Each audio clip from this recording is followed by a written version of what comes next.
Muy buenas, trembolónicos. Vamos saliendo ya del entrenamiento. Hoy toco pectoral y hombros.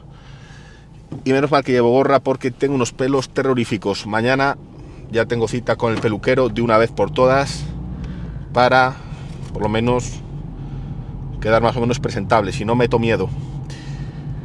Y en el vídeo de hoy, que estoy subiendo prácticamente vídeo diario, y recordaros que os dejo abajo del vídeo el link para que os suscribáis a mi Patreon. Está el formato Patreon normal, Patreon Plus, mis páginas de suplementación favoritas, experiencias de compra y mucho más solo en Patreon. Pues en el vídeo de hoy vamos a hablar sobre las inyecciones subcutáneas. ¿Es viable? ¿No es viable inyectar un esteroide de forma subcutánea? La gente aún es bastante escéptica sobre esta metodología de aplicación, y realmente para saber si es válido o no es válido, lógicamente hay que mirar estudios y hay que conocer un poco de historia. De hecho, saber historia, pues al final, por un lado, te ayuda a aprender más, y por otro lado te ayuda a evitar errores que se han producido en el pasado, porque el hombre es el único animal que pisa dos veces en la misma piedra. Así que si nos remontamos al siglo XIX, a finales del siglo XIX, un científico que se llamaba Brown Sequard, pues ya se aplicó de forma subcutánea en esa época extractos que sacaba de los testículos de animales, y pensaba que esos extractos pues le iban a dar energía, le iban a revitalizar, y de hecho pues lo dejó reflejado en escritos científicos. Y de hecho él era un científico reputado en aquella época, y él dijo que esos extractos pues le habían revitalizado, se encontraba más joven, se encontraba mejor, podía estudiar mejor. Lógicamente era todo efecto placebo, pero él ya se lo aplicó de forma subcutánea. Fijaros, finales del siglo XIX. En el siglo XX, llegado el siglo XX, pues en el año 1935 se consigue desarrollar la estructura de la testosterona. De hecho, a los que la desarrollaron, pues creo que les dieron el premio Nobel. Si llega a ser hoy día, pues posiblemente les metieran en la cárcel.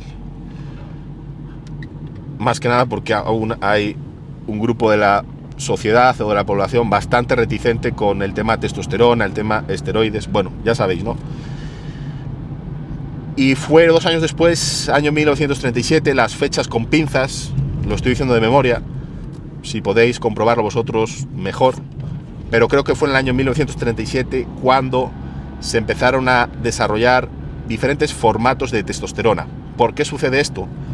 Pues porque la testosterona, si no se le realizan modificaciones estructurales, es decir, si no se le adicionan ciertas modificaciones, la testosterona por sí tiene una vida media muy corta, de unos 10 minutos. Por lo tanto, es inviable realizar una terapia con testosterona, en este caso de reemplazo, sobre todo una terapia prolongada en el tiempo. Al final, el surgimiento de la testosterona, pues para gente que tenía un déficit en la producción de testosterona, un hipogonadismo, ya sea primario, secundario, hay muchas formas, o hay diferentes patologías que cursan con un hipogonadismo.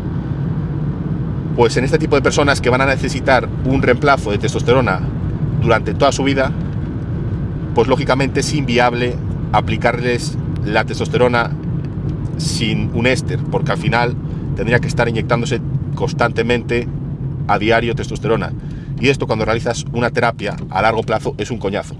Entonces pronto se empezaron a investigar o a desarrollar formatos de testosterona que tuviese una vida media más larga, y surgió en el año 1937 la testosterona propionato, que al final tiene una vida media de más o menos unos 3 días. Pues bueno, tendrías que aplicarla unas 3 veces por semana para conseguir unos niveles estables.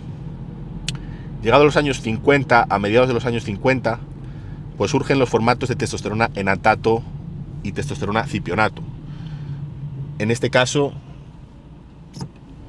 pues una vida media de unos 5 o 7 días, y son los formatos de testosterona pues que prácticamente hasta el día de hoy son los más populares, son bastante prácticos y son bastante económicos y baratos. Fijaros, mediados de los años 50, la testosterona se lleva utilizando muchísimo tiempo. Ya llegados años 90, pues surgen otros formatos de aplicación de testosterona. En este caso surgen los parches escrotales, posteriormente serán transdérmicos, de testosterona. Se descubre que hay una capa en la piel, la capa cornificada, que hace de reservorio, y básicamente se desarrollan este tipo de formatos en los que ya no se necesita inyectar la testosterona. También se desarrollaron formatos orales en pastilla, que la gente al final, pues sería lo ideal, ¿no? Te tomas una pastilla y te olvidas, pero la metiltestosterona que se desarrolló en los años 30 era muy tóxica, lógicamente estaba metilada, era muy tóxica, y se desarrollaron formatos de testosterona como el Andriol, si no me equivoco, que era testosterona undecilenato en cápsulas de aceite, pero lo tenías que tomar varias veces al día. No tuvo éxito, la verdad. Sí que es verdad que en los años 90 con estos parches pues la cosa fue a mejor, ya que no había que inyectar o estar utilizando jeringuillas. Y en el año 2000-2002 pues surgió el Testogel, un formato de testosterona en gel, en base hidroalcohólica generalmente, que presentaba también pues la posibilidad de aplicártelo en la superficie de la piel, presentaba una buena absorción y conseguía pues mantener unos niveles bastante estables en sangre. Al final, recordar que este tipo de terapias para esta gente pues se busca lo que sea más práctico y sobre todo lo que les sea más fácil a ellos, porque en este colectivo de gente que no son culturistas pero tienen una patología, pues lógicamente estar inyectándose es bastante traumático, y si tienen que ponerse una inyección cada semana, pues es un coñazo. De hecho, a este tipo de gente le suelen inyectar enfermeros, o suelen ir a un centro específico a que les pongan la testosterona, ¿no? O familiares suyos. Entonces, tener que estar cada semana, incluso varias veces a la semana, que sería lo ideal, con inyecciones, con agujas, pues es bastante coñazo. Y además inyecciones intramusculares que, pues depende la inyección, pues va a generar más dolor, más molestia. Pues bueno, en esta gente, en este colectivo, es bastante coñazo. Por eso muchos endocrinos, pues los tratamientos con testosterona en antato o cipionato, pues le mandan una inyección cada 15 días. Esto no es lo ideal, puesto que tiene una vida media de 5 o 7 días. Lo ideal sería aplicarlo 2 veces, incluso 3 veces a la semana, para mantener unos niveles lo más estables posibles y evitar picos y valles. Pero lógicamente, por este factor traumático, pues le ponen una inyección cada 15 días, y así pues bueno, si tienen que ir cada 15 días al centro médico o a que se lo pongan, pues bueno, no pasa nada, no es tan coñazo. Pero si tuvieran que ir semanalmente, incluso semanalmente varias veces, pues sería bastante más coñazo. Y por eso han ido surgiendo formatos diferentes de testosterona para reducir, pues por un lado, tener que inyectarse constantemente, evitar este factor traumático, y por otro lado, para evitar también estos picos y estos valles, ¿no?, derivados de realizar estas terapias, por ejemplo, con testosterona en antato o cipionato, aplicando una vez cada 15 días. Al final sí consigues niveles altos al inicio, pero luego van a bajar mucho, y lógicamente estos desniveles, pues a nivel de efectos incluso secundarios, a nivel anímico, a nivel general, pues van a ser negativos. Como digo, surgieron los formatos en gel, años 2000, y ya luego surgieron también formatos incluso de testosterona nasal, formatos en dispensación bucal, y formatos de testosterona con esterificaciones de vida media muy larga o ultra larga. Está la testosterona un decanoato, sí, creo que es un decanoato, testosterona un decanoato, una esterificación muy larga, una vida media muy larga. Y formatos de testosterona un decanoato de, por ejemplo, 1000 miligramos en 4 mililitros o 750 miligramos en 3 mililitros. En Estados Unidos creo que son 750 miligramos por 3 mililitros. Aquí en España creo que es el Reandrón de 1000 miligramos por 4 mililitros. Bueno, en este caso pues la aplicación, quitando una fase inicial, que hay una fase de carga que le llaman inicial, pues tendría que ponerse una inyección de estas cada bastantes meses. Entonces, bueno, facilita un poco, ¿no?, lo que es este tipo de terapias. Todo esto, como digo, desarrollado para que al final tengan que inyectarse una vez cada bastante tiempo y olvidarse un poco de estar inyectándose cada semana. En este colectivo, en el colectivo al que va destinado este tipo de fármacos, gente, como digo, con una patología y con una necesidad de realizar una terapia de reemplazo durante toda su vida. Y de hecho, hace muy poco, hace unos años, pues se ha desarrollado un formato de testosterona de aplicación subcutánea. De hecho, la aplicación de testosterona subcutánea en los últimos años ha cobrado bastante relevancia. Y si ha cobrado bastante relevancia es porque se han desarrollado diferentes estudios y se ha visto que es totalmente viable la aplicación de testosterona o de esteroides de forma subcutánea.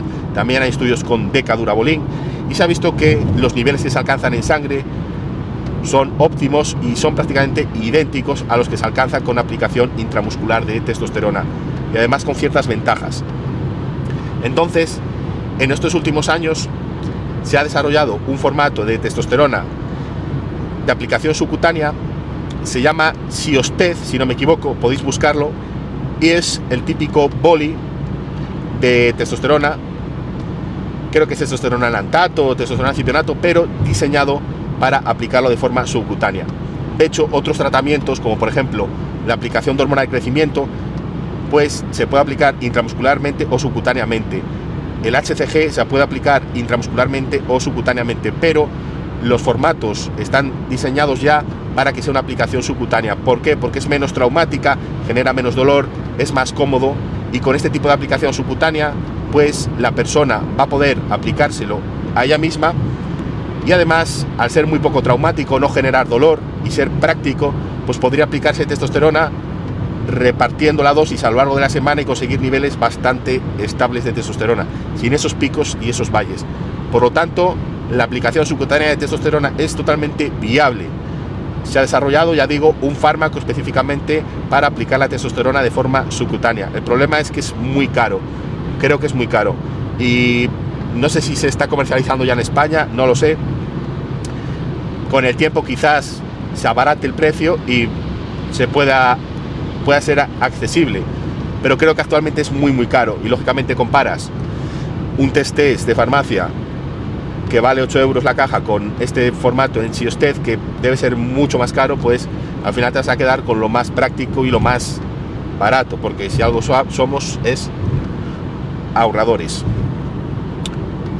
Por lo tanto, lo que os comento, se han desarrollado estudios también desde el año 2006, creo. En el año 2006 ya se desarrolló un estudio piloto en el que se aplicaba testosterona de forma subcutánea. Lógicamente eran dosis bajas, dosis de terapias de reemplazo de testosterona. Estamos hablando de 50 a 100 miligramos a la semana. TRTs legítimos, los TRTs de verdad, no los que hace la gente a día de hoy, de 250 semanal, eso no es un TRT. Y se vio que se alcanzaban niveles estables en sangre, y además unos niveles muy estables. No se generaban picos ni valles tan marcados como la aplicación intramuscular. ¿Y por qué es esto? ¿Por qué se produce una liberación más estable? Pues para explicarlo, lógicamente, hay que conocer cómo se absorbe la testosterona. Lo de absorción de testosterona lo veremos en otro vídeo, incluso veremos por qué hay testosterona que tiene una vida media más larga, más corta, las esterificaciones. Lo dejaremos para otro vídeo, porque si no esto se alarga y estamos aquí 1 hora o 2 o 3. Pero básicamente tenéis que saber que la testosterona, cuando la inyectas, ya sea de forma intramuscular, en el músculo, de forma subcutánea, si la inyectas de forma subcutánea, la estás inyectando en una capa grasa que se denomina hipodermis, está por debajo de la dermis, y por lo tanto, en este caso, son tejidos diferentes, ¿no? Y tiene características diferentes. Pues cuando inyectas la testosterona, ya sea en el tejido muscular o en el tejido subcutáneo, la testosterona, al ir en una base aceitosa, en un vehículo aceitoso, ya sabéis que se disuelven aceites vegetales, y al estar esterificada y tener una serie de excipientes, pues la absorción va a ser a través del sistema linfático, no se absorbe directamente a la sangre, o si se produce una difusión pasiva a la sangre, va a ser muy limitada o muy escasa. Básicamente la absorción va a ser a través del sistema linfático, y el sistema linfático presenta una serie de características dependiendo de si ese sistema linfático está en el tejido subcutáneo o está en el tejido muscular. El sistema linfático, para transportar este tipo de sustancias, pues se ve un poco expuesto a dos tipos de transporte, ¿no? Un transporte que denominaríamos intrínseco o característico a ese sistema linfático, y un transporte extrínseco o externo al sistema linfático. Por un lado está el transporte intrínseco, porque ya sabéis que el sistema linfático transporta productos de desecho, transporta proteínas, otros elementos, y el sistema linfático va a transportar esta testosterona hacia la sangre, y una vez en la sangre, pues la testosterona se va a escindir a través de una serie de enzimas que son las esterasas, y va a quedar libre por un lado el éster, por otro lado la testosterona, y ya va a poder interactuar con los receptores intracelulares. Pues el transporte de testosterona de forma intrínseca básicamente viene caracterizado por una serie de válvulas que tiene el sistema linfático, que un poco parecidas a las de los sistemas venosos, ¿no? Ya sabéis que el sistema venoso tiene una serie de válvulas para que no haya una corriente, bueno, en este caso de la sangre, que la sangre siempre discurra en una dirección. Pues en este caso el sistema linfático tiene una serie de válvulas para que la linfa, en este caso, discurra siempre en una dirección y no haya una regurgitación, ¿no?, hacia atrás, en sentido retrógrado.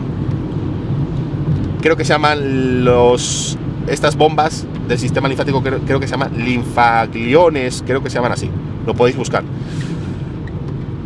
Por lo tanto, hay un sistema de transporte intrínseco, como digo, característico del sistema linfático, y un sistema de transporte extrínseco. En este caso estaría caracterizado por el tejido que circunda o rodea al sistema linfático. Por lo tanto, en el tejido musculoesquelético, cuando inyectas en el músculo, pues los músculos que rodean esta zona de la inyección, pues lógicamente van a influir en el transporte de esta testosterona o de este esteroide a través del sistema linfático. Y por ejemplo, si estás haciendo actividad física, pues va a haber contracciones musculares. Por lo tanto, el transporte va a ser diferente, no va a ser tan estable, se van a producir más picos, más valles, que cuando inyectas en el tejido subcutáneo, que al final en el tejido subcutáneo pues no hay una masa musculoesquelética que lo está rodeando, puesto que estás inyectando en un tejido que es graso, estás inyectando en un tejido adiposo, y por lo tanto no va a ser activo este tejido adiposo, o no va a ser tan activo cuando realizas una actividad física. Por lo tanto, se va a ver supeditado en este caso al transporte intrínseco únicamente este esteroide, y no se va a ver tan influenciado por el transporte extrínseco, que sí que afectaría bastante cuando inyectas en el tejido muscular, en el músculo. Así que esa es una de las causas por las que se produce una liberación más sostenida en la sangre. ¿Y por qué favorece una liberación más sostenida? Pues favorece para mantener niveles más estables y reducir efectos secundarios. Por ejemplo, si se produce una liberación más sostenida, pues se reducirán efectos secundarios como elevación del hematocrito, como demasiada conversión a estrógenos, que puede afectar a nivel, por ejemplo, de ginecomastia en personas susceptibles, quizá demasiada conversión a DHT. Todos estos picos, pues al final el cuerpo tiene que metabolizarlos. Entonces, si hay una liberación más sostenida, se van a reducir en cierto modo estos efectos secundarios. De hecho, la elevación del hematocrito es bastante marcada cuando hay una aplicación generalmente de testosterona enantato o testosterona cipionato de forma bastante intermitente. Por ejemplo, una vez a la semana, pues, o incluso 2 veces, suele ser bastante común la elevación del hematocrito en muchas personas, en mi caso también. Y luego, lógicamente, también hay otra serie de características, como por ejemplo las características reológicas a nivel de vasos sanguíneos.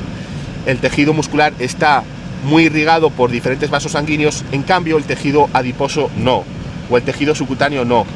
En este caso, pues toda esa irrigación a nivel sanguíneo del tejido muscular, pues va a influir en que haya una farmacocinética pues más abrupta, ¿no? Y una farmacocinética, como digo, con más picos, más valles.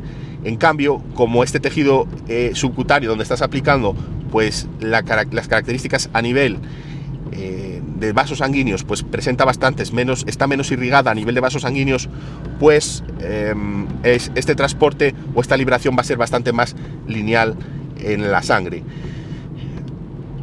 Por lo tanto, a través de estas características que, como digo, se cree que es así, hay que seguir investigando.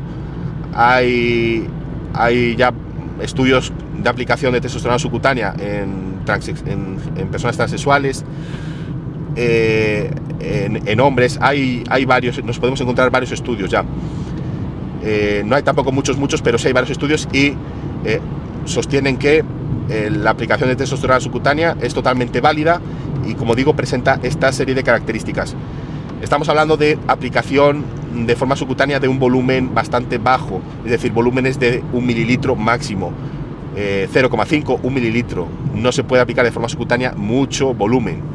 Para esto, si quieres aplicar un volumen alto, pues tendría que ser de forma intramuscular. Y se ha aplicado testosterona de forma subcutánea tanto en antato, cipionato, incluso testosterona, si no me equivoco, hay estudios con testosterona un decanoato y se ve que es viable totalmente. Así que para esos escépticos que piensan que cuando te inyectas de forma subcutánea con jeringuillas de insulina, porque es la ventaja que tiene este tipo de aplicaciones, que no necesitas utilizar jeringuillas de gran calibre, puedes utilizar jeringuillas muy finas de 12,8 milímetros, las de insulina, o las de 16 milímetros, pues que sepan que es un método totalmente viable y sobre todo orientado en este caso para terapias de reemplazo con testosterona, volúmenes bajos y muy poco traumático, ¿no?, a nivel de aplicación. Si te vas a aplicar lo que es volúmenes altos, como por ejemplo un ciclo de esteroides en los que estás usando, imaginaros que usas, no sé, 7 mililitros a la semana, 8 mililitros a la semana, pues quizá aplicar todo esto de forma subcutánea es bastante coñazo. Más que nada, pues porque tienes que aplicarte, si aplicas 1 mililitro por zona, pues tienes que aplicarte en 8 zonas, 8 mililitros, y es un coñazo. Entonces yo, cuando estoy en ciclo, quitando que sean ciclos de gente iniciada con muy poco volumen, pues cuando haya que aplicar un volumen alto, prefiero simplificar, aplicarlo de forma intramuscular y aplicar por zona pues más volumen. Por ejemplo, 3 mililitros, pues aplicarlo en un glúteo y en el otro 3 mililitros y ya te olvidas. Y no tener que estar aplicando 1 mililitro en un punto, 1 mililitro en otro punto de forma subcutánea. ¿Se podría hacer de forma subcutánea? Se podría, pero como digo, yo prefiero simplificar y hacerlo de forma intramuscular. ¿Qué problema puede presentar aplicar de forma subcutánea el compuesto? Pues que generalmente en la zona se forman más reacciones locales, enrojecimiento en la zona, se forma bultitos en la zona que en 2 días pues está solucionado. Y también deciros que este tipo de estudios se ha llevado a cabo con testosteronas legítimas de farmacia. Yo, cuando he hecho una terapia con reemplazo de forma subcutánea, que la he hecho y ha sido totalmente efectiva, pues la he hecho con el test de farmacia. Por lo tanto, se han utilizado compuestos de farmacia legítimos, con unos excipientes óptimos, con un aceite vehicular óptimo. Cuando aplicas de forma subcutánea con esteroides del mercado underground, pues yo sería más cauteloso. ¿Por qué? Porque ya expliqué mi peor experiencia con ese Primobolan que me apliqué. Si ese Primobolan lo aplico de forma subcutánea, pues terminaré con un problema a nivel cutáneo bastante grave. Entonces, realmente, si son productos underground, yo no los aplicaría de forma subcutánea. Únicamente aplicaría productos farmacéuticos de calidad y que realmente sepas lo que te estás poniendo. No productos underground que pueden generar mucha más reacción local, incluso pueden dar más problemas de infecciones. Y además, cuando estáis aplicando un ciclo con bastantes mililitros, como por ejemplo de Primobolan, que al final de Primobolan la mayoría de presentaciones son de 100 miligramos por mililitro, pues tenéis que aplicaros, imaginaros 10 mililitros, 8 mililitros, pues al final las aplicaciones subcutáneas son de 1 mililitro y tenéis que aplicaros muchas más inyecciones subcutáneas. Al final esto es probabilidad. Si tienes muchas más inyecciones a lo largo del ciclo, muchas más inyecciones, tienes más probabilidad de que alguna pues se te infecte y se genere un absceso. En cambio, si durante el ciclo intentáis minimizar el número de inyecciones, lo aplicáis de forma intramuscular con una jeringuilla, lógicamente, de mayor calibre y de mayor longitud, y un poco más profunda a nivel intramuscular, no hace falta tampoco usar arpones. Os comentaré las que uso yo de 16 milímetros, que no es muy profunda la aplicación.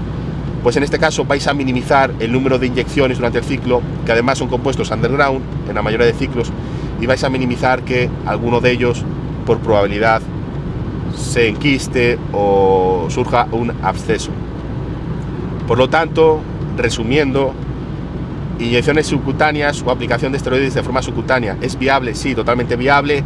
Se absorben, se alcanzan niveles totalmente óptimos en sangre, idénticos a los que se pueden alcanzar de forma intramuscular.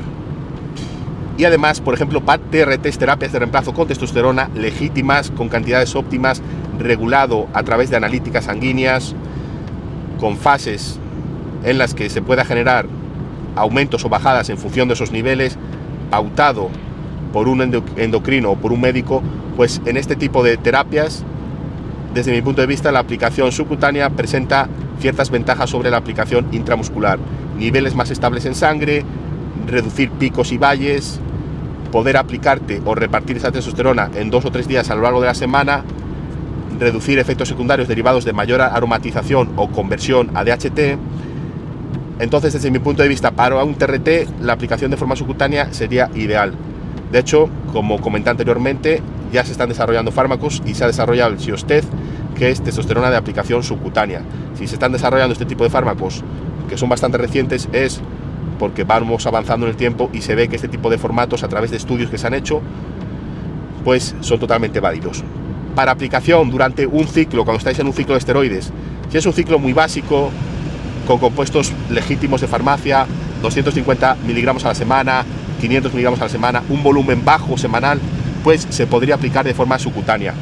Ciclos más avanzados, que por ejemplo tengan Primobolan, que el Primobolan suele ser con demasiados mililitros, pues en este caso, sobre todo cuando utilizáis compuestos underground del mercado negro, pues en este caso yo abogaría por aplicarlo de forma intramuscular, reducir el número de aplicaciones que vais a utilizar a lo largo de la semana, sobre todo para reducir incidencias que puedan surgir con este tipo de aplicaciones subcutáneas, que suelen ser enrojecimientos, bultitos en la piel y algún problema que pueda surgir de infección. Al ser más superficial, pues podría infectarse, y como digo, al ser tantas aplicaciones de tantos mililitros, porque al final el volumen en una aplicación subcutánea, repito, es un volumen pequeño, 0,5, 1 mililitro, pues al ser tantos mililitros, pues por probabilidad alguno podría infectarse. Así que yo prefiero simplificar cuando estoy en ciclo, ponerme 2 aplicaciones semanales, por ejemplo lunes y viernes, y repartir en esas 2 aplicaciones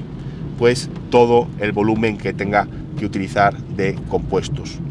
Así que nada, este es el vídeo, chicos, y esto no son recomendaciones ni sustituyen en ningún caso la recomendación de un especialista médico, únicamente es mi experiencia con las inyecciones subcutáneas.